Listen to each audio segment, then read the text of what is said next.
My name is Nora Jensen, and I'm 31 years old. Growing up, I was always the spare, the backup kid, the one you keep around just in case something happens to the favorite. My younger sister, Barisi, Chloe, was the golden child, and everyone knew it. She was the one who could do no wrong in my mom Janet's eyes. Athletic, charismatic, with that easy smile that made people forget she was useless at everything that actually mattered. I was the opposite, quiet, practical, the kind of girl who learned how to rebuild a carburetor at 14 because I was curious, and because it meant I could hang out in my dad's shop instead of listening to mom gush about Chloe's potential. Dad, Elliot, and I got along great. We understood each other. He owned a small machine shop specializing in custom CNC work and precision fabrication. Industrial pump components, prototype parts for local manufacturers, one-off pieces that required actual skill to make. It paid well, but more than that, it was real, tangible. You could point to a finished part and say, I built that. He'd been building that business for 30 years, working 60-hour weeks to make sure we had everything we needed. Meanwhile, Chloe coasted through life on charm and mom's constant bailouts. See, Chloe had this pattern. She'd start something, bask in the attention for 5 minutes, get bored, and then move on while mom was right there behind her, sweeping up the mess. First, it was college. She dropped out after 2 semesters. This isn't for me, she said over dinner one night, pushing her salad around like it had personally offended her. College is a scam anyway.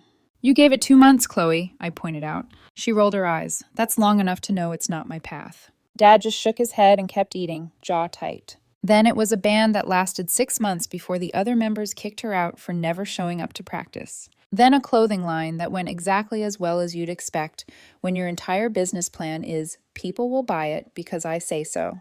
Each time she crashed and burned, Mom was right there with her checkbook open. She's still finding herself, Mom would say. Chloe just needs time to figure out what she's passionate about. Meanwhile, I'd been working at Dad's shop since I was 16. No parades, no speeches, no Instagram posts about how proud anyone was of my dedication. The worst part was how Mom compared us. She'd say things like, well, your sister has such big dreams, or Chloe is going to do something really special one day, like working an honest job and paying my own bills wasn't special enough to count. Dad saw through it. He'd pull me aside sometimes in the shop, wiping grease off his hands, the machines humming in the background. Don't let her get in your head, he'd say. She doesn't, I'd answer, but sometimes it did. You're doing it right, he'd tell me, building something that lasts. And Chloe's building castles in the sand. That helped, knowing at least one person in my family actually respected what I was doing. But Chloe never grew up. By the time she hit 28, she'd burned through more jobs and business ideas than I could count. She was working as a bartender at some club downtown, sleeping till noon, going out every night. Meanwhile, I'd worked my way up to shop foreman, managing a crew of 6 guys. I had savings. I had a plan. That's when I met Evan. He was a pharmaceutical sales rep who came by the shop trying to sell us on some new industrial cleaning solution for the machines. Professionally dressed, put together, confident in that quiet way that doesn't have to shout to be heard.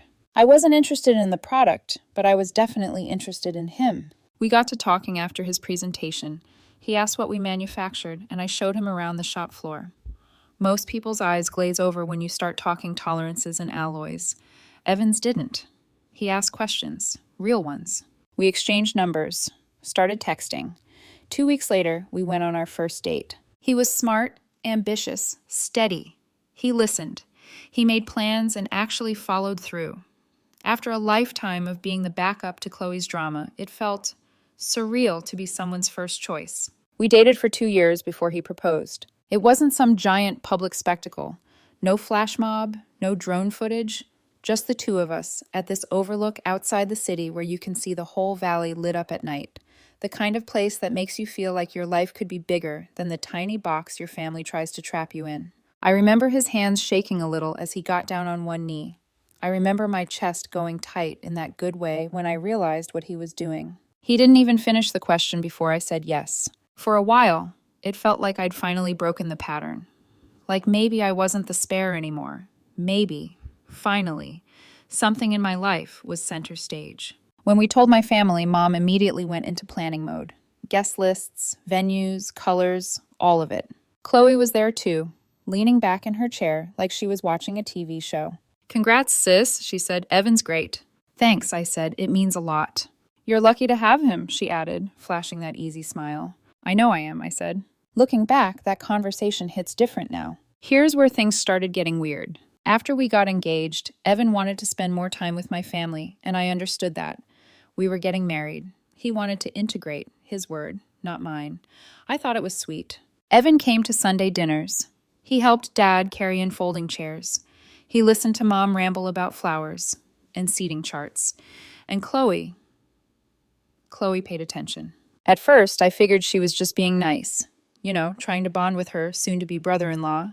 But then it got excessive. She'd laugh too hard at his jokes. Ask him about his bartending days at the club like it was the most fascinating thing she'd ever heard. She'd slide into the seat next to him at dinner instead of next to me, like it was the most natural thing in the world. The first time it really bothered me was on the drive home one night. I feel like Chloe's glued to your side lately, I said, watching the road. Evan glanced over, surprised. She's just being friendly, Nora. She's being extra, I said, like a lot. He sighed. Don't be paranoid. You know your mom will lose it if you start drama before the wedding. That word, paranoid, made me second-guess myself. I'd spent my entire life being told I was too sensitive whenever Chloe stepped on me. Maybe I was doing it again. Maybe I was reading into normal family stuff because I'd never had a normal family. So I let it go, for a while. But the next Sunday dinner, I paid closer attention. Chloe made some story out of a drunk customer at the bar. Nothing special, nothing I hadn't heard better from the guys at the shop, and Evan laughed like it was the funniest thing on earth. Too long, too hard. The kind of laugh people use when they're not just amused, they're charmed. That wasn't even that funny, I said later in the car. What? Evan asked, genuinely, or pretending to be. Chloe's story, I said. You were really into it. I was just being nice, he said. She's your sister, right? I want to get along with your family. Just seemed like a lot. He went quiet, changed the subject, and I told myself I was imagining it. But my gut was already whispering that something was off. I just didn't know yet how bad it was going to get. If I'd listened to that whisper in my gut, maybe things would have gone differently. But when you've spent your whole life being told you're overreacting every time you notice something wrong, it's easy to gaslight yourself before anyone else has to. That whisper got a lot harder to ignore over the next few months. Chloe started showing up at our apartment more often. At first, it seemed harmless. She'd text me during the day. Hey, what are you doing tonight? If I said I was working late at the shop, she'd respond, Oh, maybe I'll swing by your place and hang with Evan. I haven't seen him in a while. And that should have been my first big red flag. Why was my little sister hanging with my boyfriend when I wasn't home? The first time, I shrugged it off. I was stuck at work, the CNC machine was throwing a fit, and we were behind on a big order. When I got home around 9, Chloe was curled up on the couch beside Evan, both of them watching some stupid reality show. Hey, you made it, Chloe said, like I was the guest. Yeah, I said, dropping my bag. Long day. Evan muted the TV and smiled at me. Your sister brought over takeout. There's some left in the kitchen. Chloe stretched like a cat, her bare feet tucked under her. She'd kicked off her shoes. She was comfortable. Too comfortable. Hope you don't mind, she added. We were starving. I told myself it was fine. Family, normal, whatever. But then it kept happening. Chloe would drop by unannounced. Always when Evan was home. Somehow never when he wasn't. I suggested we all go out one night. We could hit that new place downtown, I said. Drinks, food, something that isn't leftover lo mein. Nah, Chloe said, glancing at Evan. I'm beat from my shift, and your couch is more comfortable than my apartment.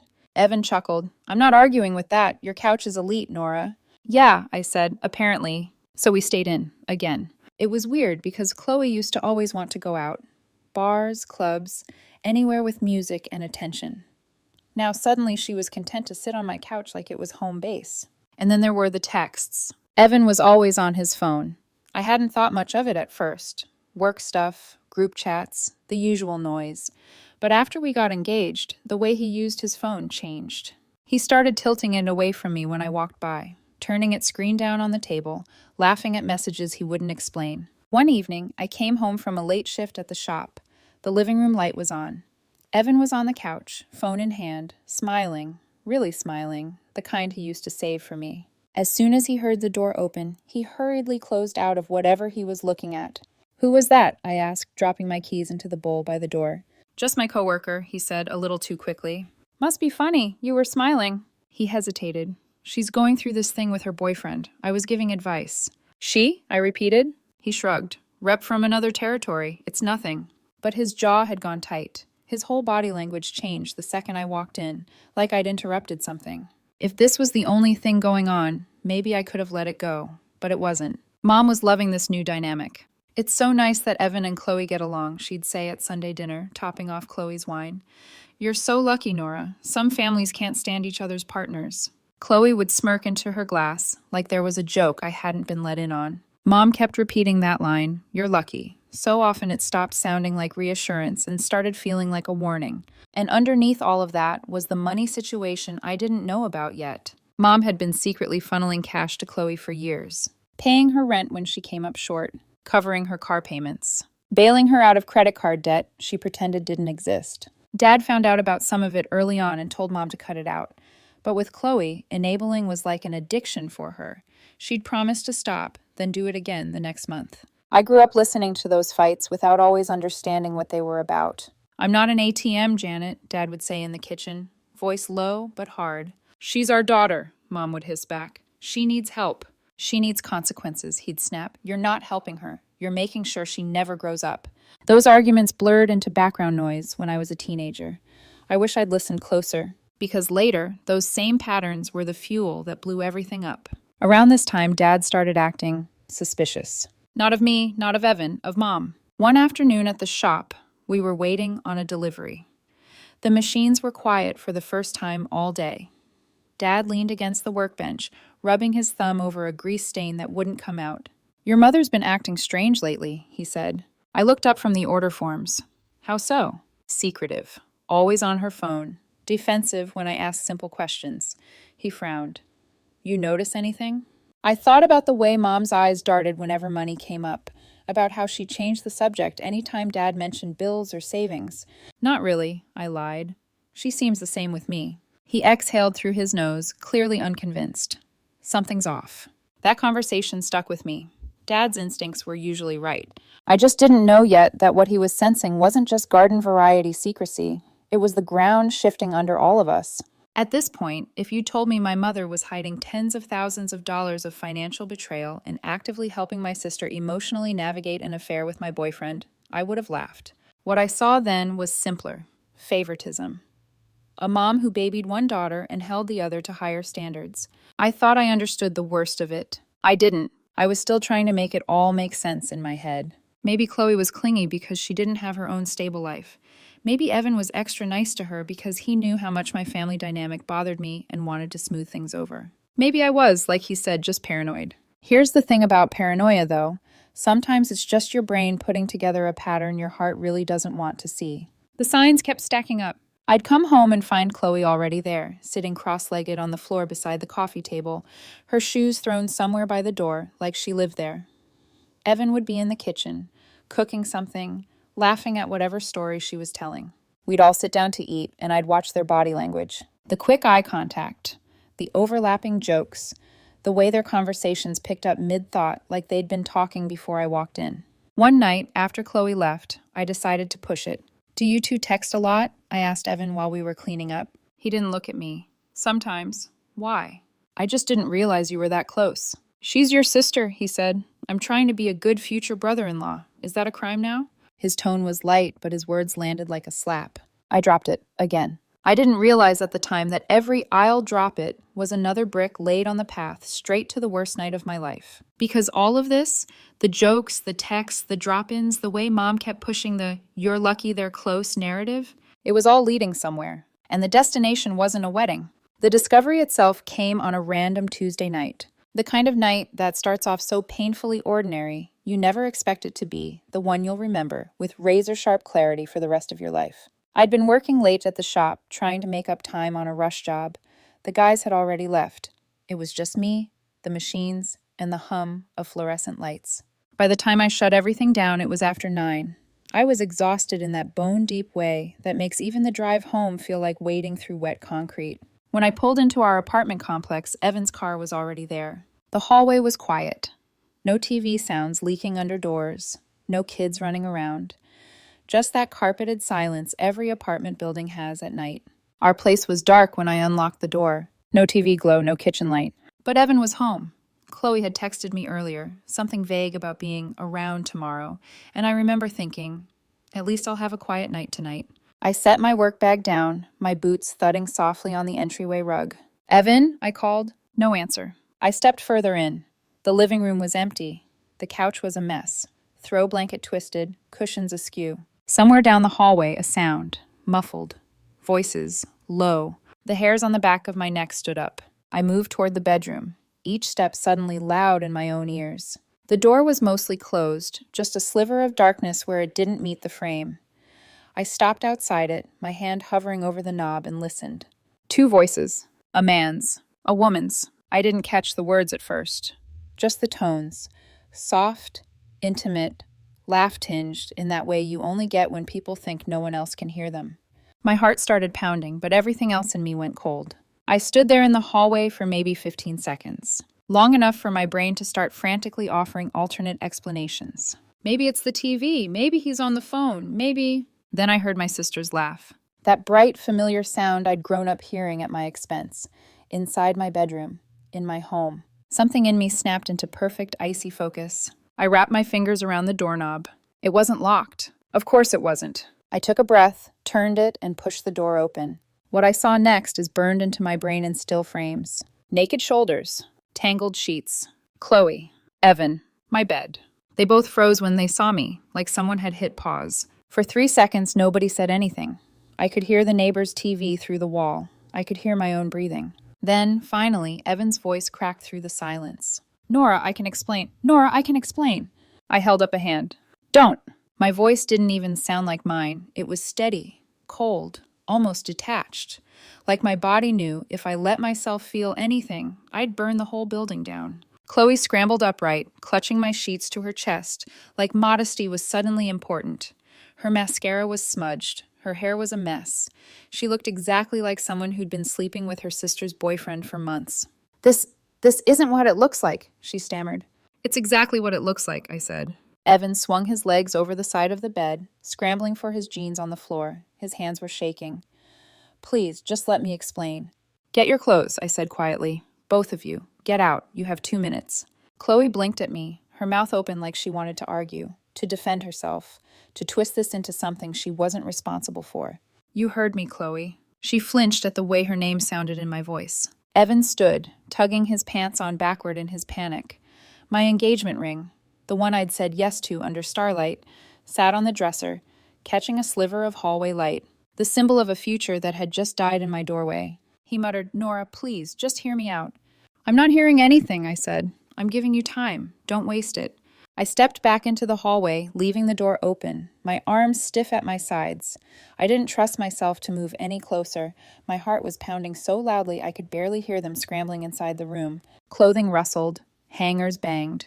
Chloe's frantic breathing filled the silence. Once, just once, when we were teenagers, Chloe stole a necklace from my dresser and blamed me for losing it. Mom believed her. I got grounded for a week. Chloe cried until Mom hugged her. Standing in that hallway, I realized this moment was just the adult version of the same story, except now the stakes weren't a necklace. It was my life. They emerged from the room a minute later, both dressed poorly, both flushed with shame and shock. Evan tried again, his voice cracking. Nora, please, I made a mistake. Don't talk, I said. Just leave. Chloe stopped in front of me, as if she expected me to stop her. Maybe she thought I'd break down, scream, ask why. She whispered, Nora, please. Go, I said. Before I do something you'll regret. Chloe broke. Tears spilled down her cheeks. I didn't mean... I cut her off with a small shake of my head. Then she bolted. Evan hesitated like he wanted to reach out, touch me, grab my arm, then seemed to think better of it. He walked out behind her, closing the apartment door gently behind them. After they left, I stood there in the middle of my living room and breathed. In, out, in, out. Each breath felt forced.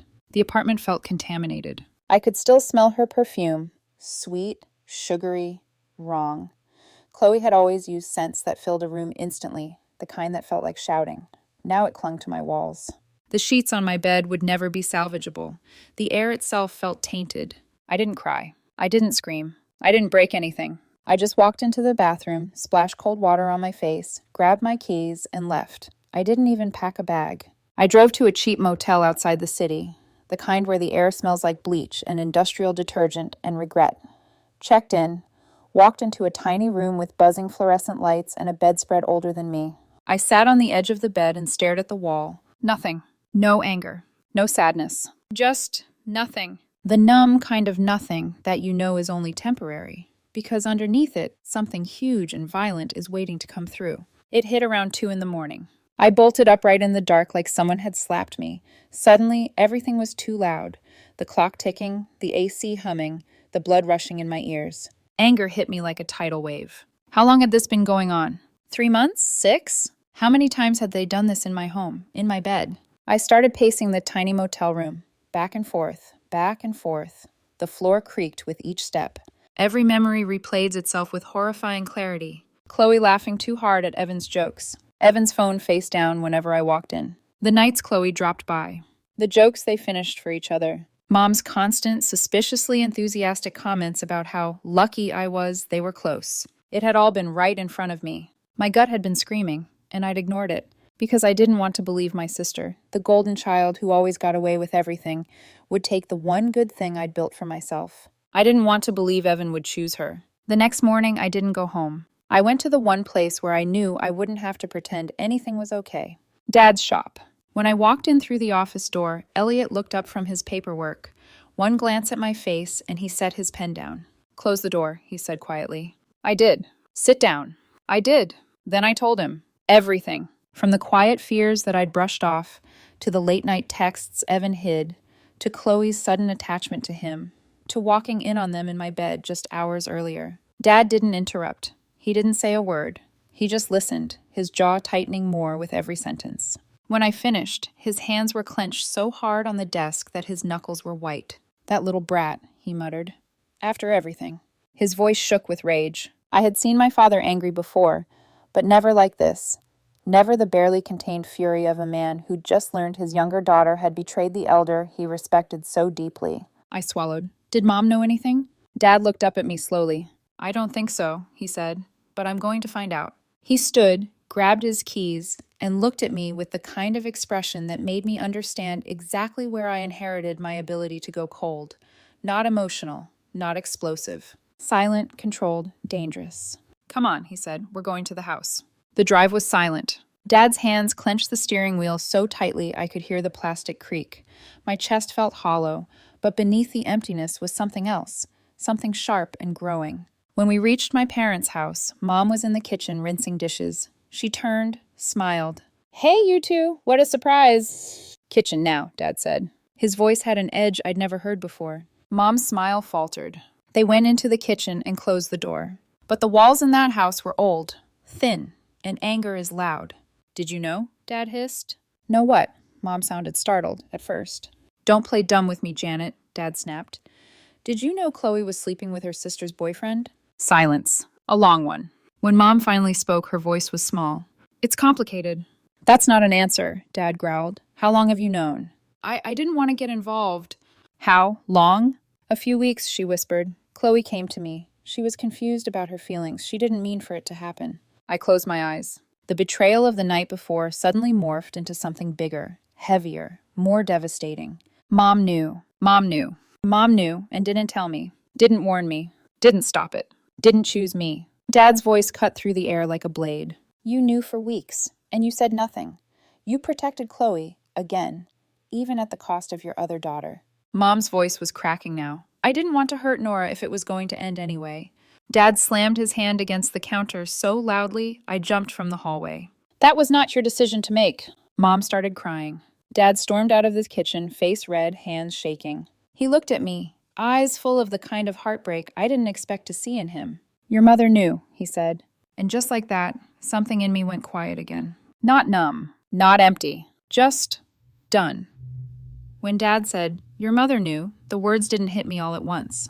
They sank in slowly, like poison spreading through the bloodstream. Chloe betrayed me. Evan betrayed me. But Mom watched it happen. She saw the fire starting, and instead of warning me, she handed Chloe matches. She walked out of this kitchen after Dad, eyes red, reaching for me like she thought I was still the daughter she could soothe with a pat on the shoulder. "Nora, sweetheart." I stepped back. "Don't," I said. The single word made her flinch. Please, she whispered. I didn't want to make things worse. I told Chloe it was wrong. I tried to get her to end it.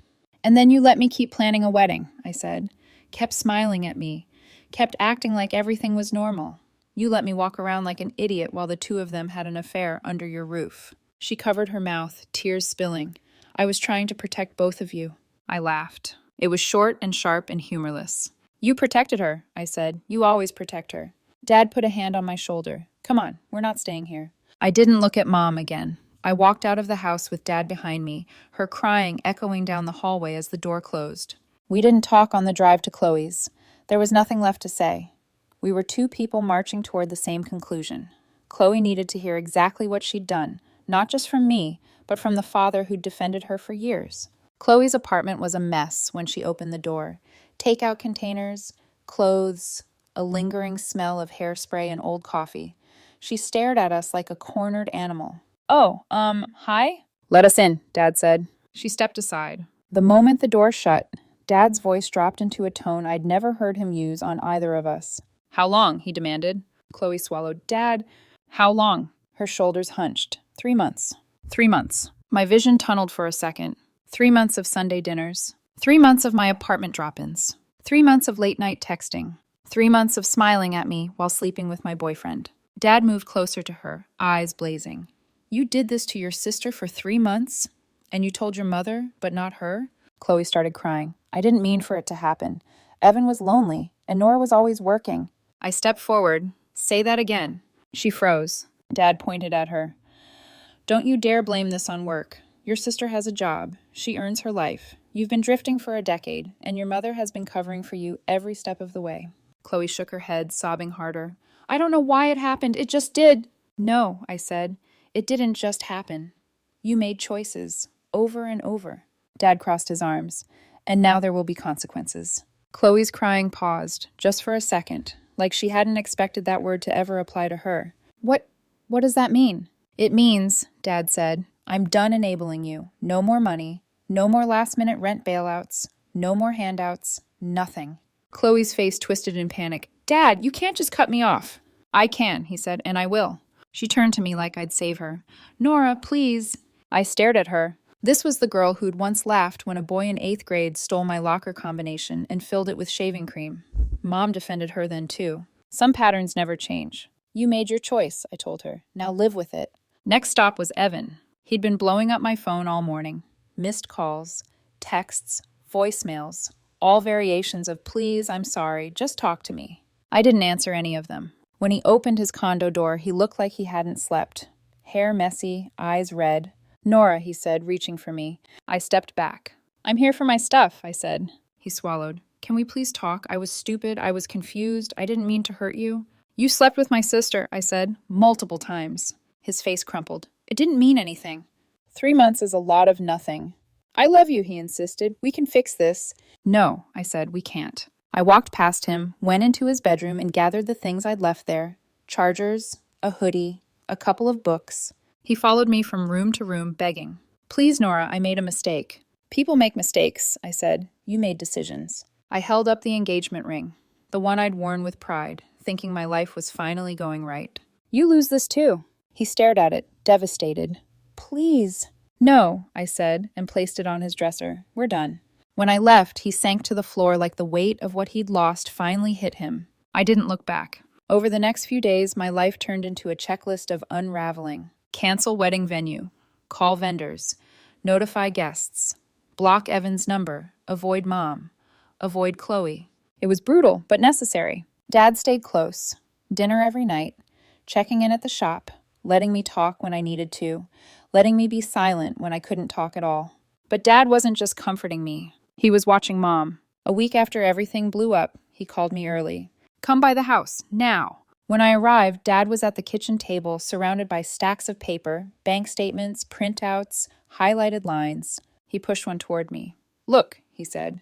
$300 here, $800 there, $1,500 here, another $1,000. All withdrawals from the joint account. All sent to Chloe. All of this, Dad said, is your mother giving money to Chloe without telling me. Over the past 18 months alone, $30,000. My stomach dropped. Did she think you wouldn't notice? I asked. Dad laughed, darkly. She thought I'd keep ignoring it. He showed me more statements. Transfers labeled loan, ATM withdrawals at odd hours, payments that didn't match anything Mom lacked. She's been draining our savings to cover Chloe's disasters, he said, behind my back. I rubbed my forehead. Dad, I'm so sorry. Don't be, he said. I'm done. What do you mean? He looked up at me with calm, steel certainty. I'm filing for divorce. I froze. You're serious? Completely, he said. This isn't a marriage anymore. She stole from me. She lied to me. She protected Chloe at your expense. I should have done this years ago. He closed the laptop. And I'm cutting Chloe out of my will. I blinked. Dad? No, he said. Everything goes to you now. She gets nothing. I didn't know what to say. And one more thing, he added. I'm going after Chloe for the money. She took $30,000 she knew wasn't hers. She's paying it back. For the first time in days, a bitter, quiet satisfaction settled in my chest. Chloe had taken everything from me. Dad was about to take everything from her. Dad didn't waste time. Within days, he'd contacted a lawyer, frozen the joint accounts, and begun the divorce process. He told Mom he'd found the missing money, and her world cracked instantly. She called him 17 times in a single afternoon, showed up at the shop twice, left voicemails full of shaking breaths and half-finished excuses. Dad didn't answer once. Meanwhile, Chloe was panicking. She kept texting me, long, frantic paragraphs that swung between apology, self-pity, and manipulation. I didn't reply. The lawyer drafted a demand letter requiring Chloe to repay every cent she'd taken via Mom. $30,000. Chloe didn't have $30 without Mom. Life for them was unraveling, and for the first time in my life, I wasn't the one left picking up the pieces. I was done rescuing people who burned me. I thought that was the end of it. I thought cutting them off would be enough. Then Mom pulled the ambush. It was about a month into the divorce process when she called me. Her voice on the phone was too normal, too calm, too practiced. Hi, sweetheart, she said. I've been thinking a lot, and I'd really love to have lunch. Just us, no drama. I should have said no. My gut screamed to say no, but some pathetic little part of me still hoped she'd apologize. Really apologize, not the kind that hides barbs under sweetness. So I agreed. We picked a little diner near her new apartment, a much smaller, older place than the home she'd lived in for decades. I got there first, ordered a water, watched the door. Mom came in 10 minutes later, looking tired and frail in a way I'd never seen before. She slid into the booth across from me, forcing a smile. We made small talk. She asked about the shop, about Dad's health, about the house. All surface-level questions, like she was stalling. Then her expression shifted into something serious, strategic. I think it's time we talk about Chloe and Evan, she said softly. I stared at her. No, there's nothing to talk about. She leaned forward, hands folded. But they're family, Nora. We can't let one mistake tear us apart. One mistake, I repeated. They had an affair for months. She waved that off like it was an annoying fly. People make mistakes. They're young. These things happen. Oh, so that was the angle. Minimize everything. Blur the lines. Rewrite the facts so she didn't have to confront what she allowed. I opened my mouth to respond, but then I caught movement over her shoulder. The diner door opened. Chloe walked in. Right behind her, Evan, both of them scanning the room until their eyes landed on us. They started walking over. Slow motion. My blood went cold. My mother's face softened into a hopeful smile. She set me up. I turned slowly back to her. You didn't, I whispered. Nora, she said, reaching out. I just thought if we could all sit down together. I stood up so fast the tableware rattled. No, I said, absolutely not. Chloe reached the booth first. Nora, please, just 5 minutes. You don't get 5 seconds, I snapped. Evan stepped forward, eyes glossy. Nora, I'm sorry. Please, just talk to us. We didn't want things to end like... Shut up, I said quietly. Do not say her name and sorry in the same sentence. You don't get to use that word anymore. Mom stood up too now, desperation rising. Nora, sit down. Please, we can fix this. We're a family. No, I said, you're a triangle. I'm not part of it anymore. Mom grabbed my wrist. If you walk out that door, you're choosing to destroy this family. I slowly pulled my arm from her grasp. You already destroyed it, I said. You just want me to pretend it's still standing. Chloe's face crumbled. Nora, no, I said again. You made your choice every time you texted him. Every time you walked into my home. Every time you looked me in the eye like you weren't stabbing me in the back. Evan tried again. We didn't mean... Shut up. My voice dropped into something that made all three of them still. I don't owe you closure. I don't owe you forgiveness. I don't owe you anything. I dropped a 20 on the table. For the water, I said to no one. Then I walked out. None of them followed. A week later, in court, the judge didn't buy Mom's crying, or her "I was just trying to keep my family together" performance. Dad presented everything: the secret bank withdrawals, the funneling of money to Chloe, the concealment of the affair, her repeated financial infidelity over the years. The judge's face hardened with every exhibit. Dad got the house, the shop, most of the savings, full financial autonomy moving forward. Mom got her car and half the retirement account, which barely covered the cost of her new apartment and her attorney fees. But the real blow landed when the judge addressed the money. Since Chloe knowingly accepted funds her mother had no right to give, Chloe was required to repay all $30,000. The judge approved wage garnishment at 25%, 25% of every paycheck, for years. Chloe cried in court, big, loud sobs. Mom tried to comfort her. Dad stood stone-faced. I watched Chloe and felt nothing. Not satisfaction, not pity, just the quiet certainty that this was the first time in her life she was facing consequences without Mom to buffer the blow. And she wasn't handling it well. It got worse for her. When Chloe's employer learned about the wage garnishment, she panicked. She started showing up late, calling out, getting attitude from coworkers. Within a month, she lost her job. That meant the garnishment began targeting her assets. Her fancy TV? Gone. Her gaming setup? Gone. Her designer clothes bought with Mom's stolen money? Gone. Everything she owned, except a mattress and a week's worth of outfits? Auctioned. She moved in with Mom. Two people who'd enabled each other for decades now stuck together in a tiny, suffocating apartment. Evan, for his part, spiraled too. Rumor had it he quit his job, couldn't focus, and moved out of the city entirely. Actions, consequences, simple math. Meanwhile, Dad and I, we were thriving. The shop was the busiest it had ever been. Clients were happy. Morale was high. We were making more money than we had in years. It's amazing what happens when the dead weight falls off. I got promoted to operations manager. Dad started sleeping better, smiling more, living like a man freed from a cage he didn't realize he'd been locked in. As for my personal life, a few months later, I met someone, Kyle. Thoughtful, gentle, steady, a man who knew my story and didn't flinch.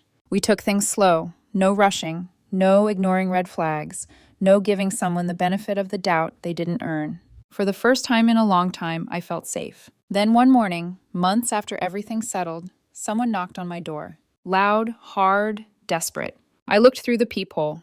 Mom. She looked exhausted, dark circles under her eyes, hair unwashed, her clothes hanging differently on her body, like she'd lost weight from stress. I opened the door, but stood blocking the entrance. "What do you want?" I asked. Her lip trembled. "Nora, please, can I come in?" "No," she swallowed. "It's about Chloe." I said nothing. "She's in bad shape," Mom whispered. "She can't find steady work. She can't pay the garnishment. We're barely making rent. She needs help. We need help." I leaned against the door frame, arms crossed.